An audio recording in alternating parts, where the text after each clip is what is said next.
In a television studio shows Phil Hartman and Joe King sitting in chairs. Hartman: Hello, I'm Hill Fartman, and welcome to the latest installment of SNL's Crazy Critics, where one of our in-house critics critiques the last SNL episode. Joining us this week is the producer of Saturday Night Live, Joe King. Welcome, Joe. King: Thank you, Fartman. Now, we didn't do a critique of last week's show, and we may no longer continue to do these critiques, as they have devolved into me talking about how I first name a female's last name. But in honor of the great Kristen Wiig, at least one last time, I'll critique the show. Hartman: Okay, what did you think of the cold open?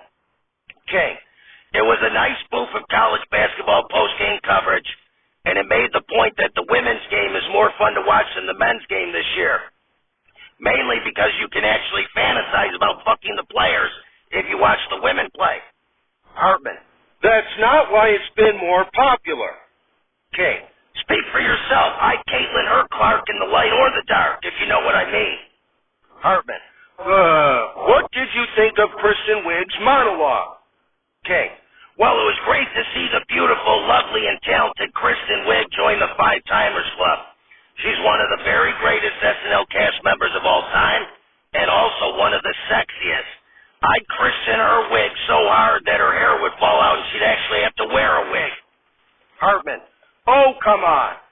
Okay, and it was great to see all the cameos. Paul Rudd, Paula Pell, I call her Pell, Matt Damon, John Hamm, Fred Armisen, Will Forte, Martin Short, Ryan Gosling, and of course, Lorne Michaels. How lovely to have such a good-looking sausage fest to commemorate a presumably non-sausage female joining the Five Timers Club. Hartman: Presumably non-sausage? King: I assume Kristen doesn't have a cock, but these days you can't be too careful. Anyway, Lauren's not the only one who can get some great cameos on his show. Come on out, ladies. Gilda Radner, Jan Hooks, Denitra Vance, Brittany Murphy, and Marilyn Monroe all come out. Applause, applause, applause. King: I see your sausage fest, Lauren, and I'm countering it with a pussy party. Now beat it, ladies. The five ladies wave and leave the stage. Hartman: What did you think of the sketch Jumanji? King: It was a funny premise of Kristen's character not wanting to play any board games because she's afraid of getting Jumanji. But boy, doesn't the name Jumanji sound like it's an anti-Semitic slur? Jumanji. As an unapologetically pro-Semitic man myself, I don't know if that's a name I'd like to keep repeating. Robin Williams comes out. Applause, applause, applause. Williams: Originally the name of the game was called Palestinian Manji, but the students at Harvard made us change the name. As Williams leaves the stage, Hartman says, What did you think of the video sketch Pilates? Okay. I thought it was funny, a dark take on Pilates classes with a horror movie vibe. Kaya Gerber made a cameo. I'd, of course, Kaya her Gerber until we had some babies, Gerber babies. And I thought that Molly Carney in particular was very funny in the sketch. Hartman: Aren't you going to say you'd Molly her Carney? King: Does Molly own a little female midget carnival worker or something? I guess I would if she's hot. Hartman: Moving on, what did you think of the sketch Secretary? King: Well, this was a highlight for me as it brought back Heidi's incredibly sexy character, Secretary Trudy, and she was joined by Kristen's equally sexy secretary character, Tootie. They rubbed things in between their tits and their asses. Kristen lost her pants and Heidi her top, and they both did pratfalls reminiscent of the great Chris Farley. Chris Farley comes out dressed like a secretary and falls into and crushes the table in between Hartman and King. Hartman: He's not getting up. King: Who cares? He's already dead anyway. Hartman: What did you think of the sketch Retirement Party? King: This one was a spoof of a retirement party for Keenan. Deliciously ironic, as of course Keenan will never retire. And it was full of cameos as Paul Rudd, Fred Armisen, Matt Damon, and Will Forte all appeared, with Forte describing death as everlasting darkness where you feel your dead body being nibbled on by worms. Hartman: That's exactly what it feels like for us dead people who have to be on your show, Joe. So I guess he was right. Anyway, what did you think of Ray's performance, Escapism? Okay. I wasn't familiar with Ray before her performance on SNL, but man, was she great, and is she sexy or what? I'd love to Ray, all day on a bundle of hay by the bay in the month of May on a Saturday apartment. Okay, we get it. What did you think of Weekend Update? Okay, it was great. The joke about Trump and Biden pulling behind the podium was spot on. Trump talking about Biden being on cocaine. Farley gets up from the floor and says, "Did somebody say cocaine?" Okay, and there was a great joke about renaming Dulles Airport after Trump. His airports are chaotic nightmares that turn you against your family.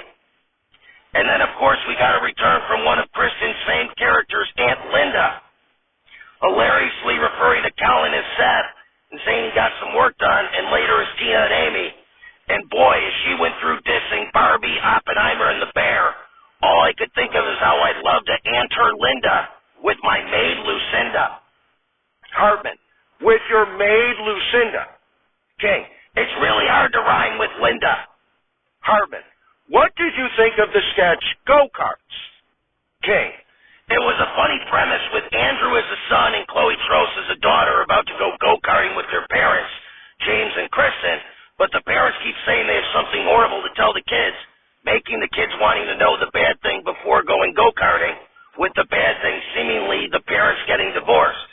I just didn't find it believable because who in hell would ever divorce Kristen Wiig? Farley from the ground says, "Exactly. I'd wig her Kristen if you know what I mean." Okay, I sure do, Chris. Hartman, moving on, after Ray's second musical performance, what did you think of the final sketch of the evening, La Maison du Bain? Okay, this was a sketch spoofing 1970s French pop music, I think.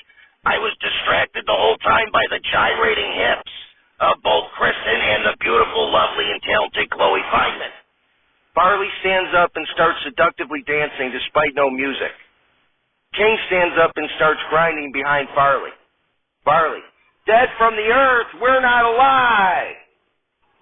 It's Saturday Night Alive, starring John Belushi, Chris Farley, Phil Hartman, Jen Hooks, Norm MacDonald, Gilda Radner, Denitra Vance, and with many other special deceased contributors. Musical guest, Mary Weiss, and your host, Martin Van Buren. Everybody, Martin Van Buren. Applause, applause, applause. Shows Van Buren on stage who says, thank you. I was an American lawyer, diplomat, and statesman who served as the 8th President of the United States from 1837 to 1841. A primary founder of the Democratic Party, I served as New York's Attorney General and U.S. Senator, then briefly as the 9th Governor of New York before joining Andrew Jackson's administration as the 10th United States Secretary of State, Minister to Great Britain, and ultimately the 8th Vice President when named Jackson's running mate for the 1832 election. I won the presidency in 1836 against divided Whig opponents. I lost re-election in 1840 and failed to win the Democratic nomination in 1844. Later in my life, I emerged as an elder statesman and an important anti-slavery leader who led the Free Soil Party ticket in the 1848 presidential election. Applause, applause, applause. Van Buren. Anyway, I wanted to say, John Belushi comes out on stage and says, this man right here, Marty Van Buren, was our 8th president. Now let's give him a real round of applause. Applause, applause, applause. Belushi, come on, you can do better than that. Applause, applause, applause. Van Buren, I think they've applauded me enough, John. Belushi, nonsense, Marty, we need a chant. MVB. Come on, everybody, chant MVB. Audience, MVB. MVB, MVB. Belushi. There you go. Keep chanting. Audience. MVB, MVB, MVB. Van Buren. This is entirely unnecessary. I'd ask for the chanting of MVB to cease. Belushi. Oh, you don't like the MVB chant? Well, he had a nickname, Little Van. Come on, everybody, chant Little Van, Little Van.